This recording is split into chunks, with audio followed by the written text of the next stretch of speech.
Your Excellency, the Ambassador of Palestine in Sri Lanka, Honorable Bimarat Nayaka, President of Sri Lanka Committee for Solidarity with Palestine, Honorable Leader of the Opposition, distinguished members of Parliament, Your Excellencies, Ambassadors, High Commissioners, ladies and gentlemen.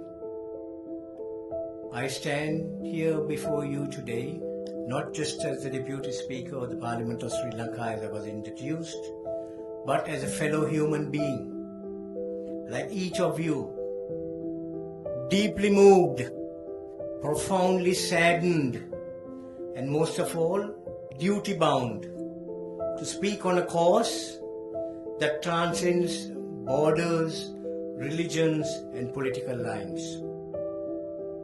Today we gather not merely to mark a date on a calendar. We stand here to honor memory, to uphold justice, to amplify and augment the cry of a people who have endured pain beyond measure, the people of Palestine. The Nakba, the catastrophe, was not a single event.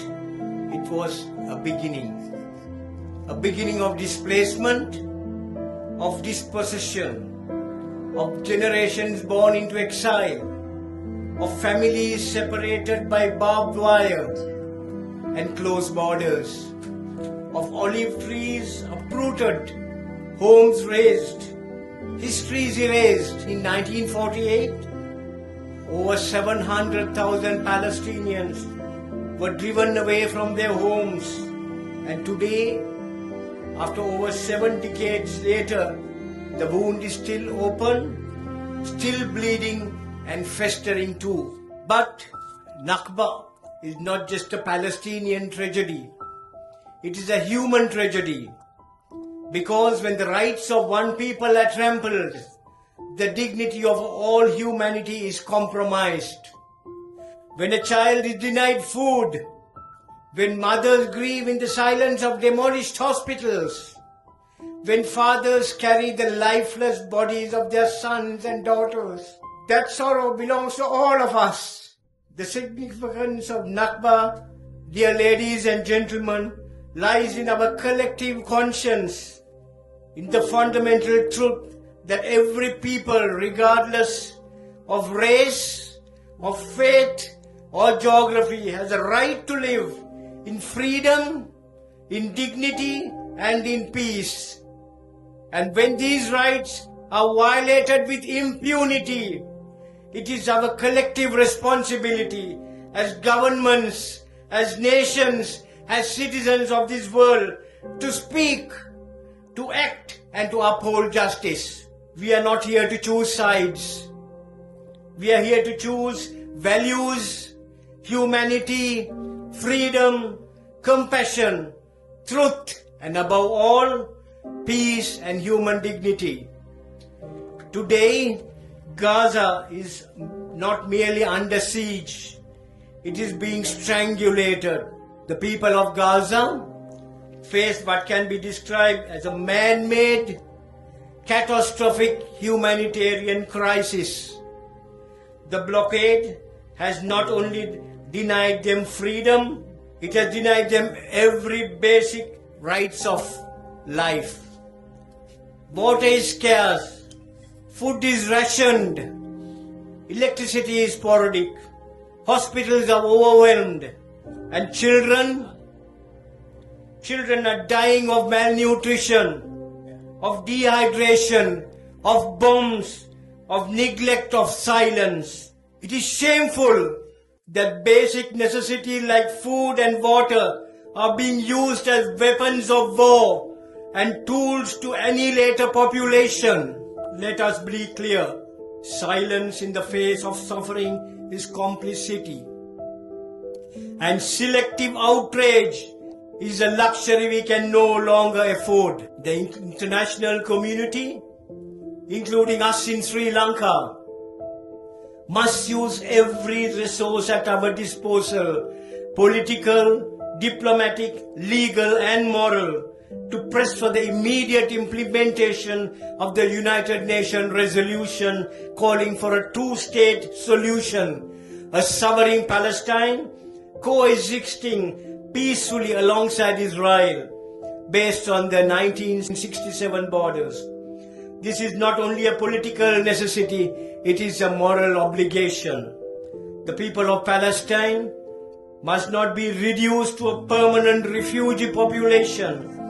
They deserve statehood, they deserve sovereignty, they deserve a future. I say this as a member of a nation that despite its own struggles has always stood for peace. Sri Lanka has known the value of reconciliation. We have paid the price of division, and we know deeply that without justice, there can be no peace. Without dignity, there can be no security. To my fellow parliamentarians of different political parties here today, I urge you all, let us unite our voices in Parliament, not as members of government or opposition, but as representatives of a people who believe in justice and decency. Let us pass resolutions that call for peace. Let us lead delegations that push for humanitarian aid. Let us be counted among those who stood up and not turn away. To the government of the world, it is no longer enough to express concern.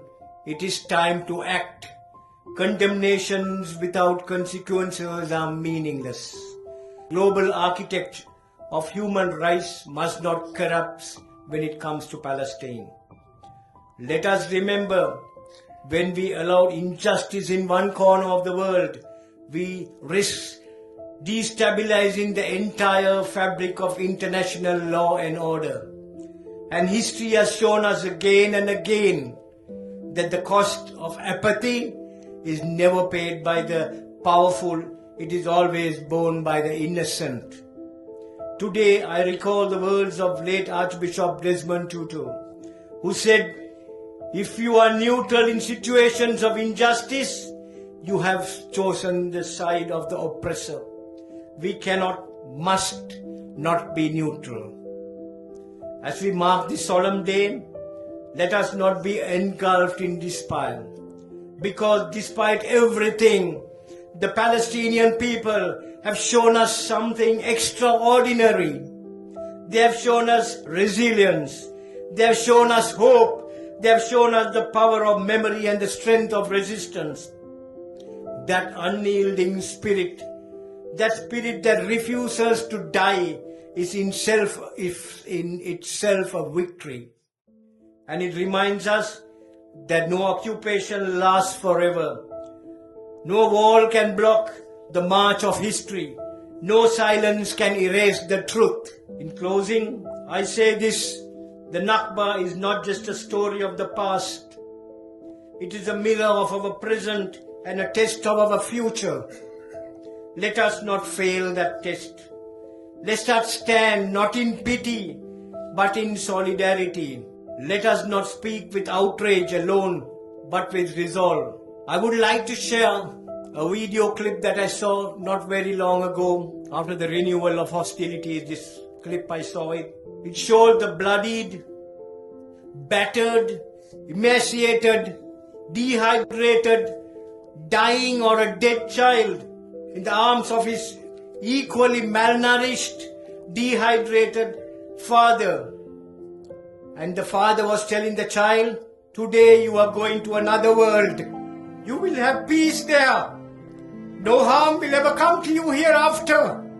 You will have lots of friends there who went before you. You will have lots of toys there. Be happy there. Stay there. I will come to you when my time is up." Unquote. If that has not touched, God alone knows what would touch people's hearts. Let us act for peace, for justice, and for the children of Palestine, who deserve not just our tears, but our truthful commitment. Thank you, everybody. Assalamu alaikum wa rahmatullahi wa barakatuh. Thank you very much.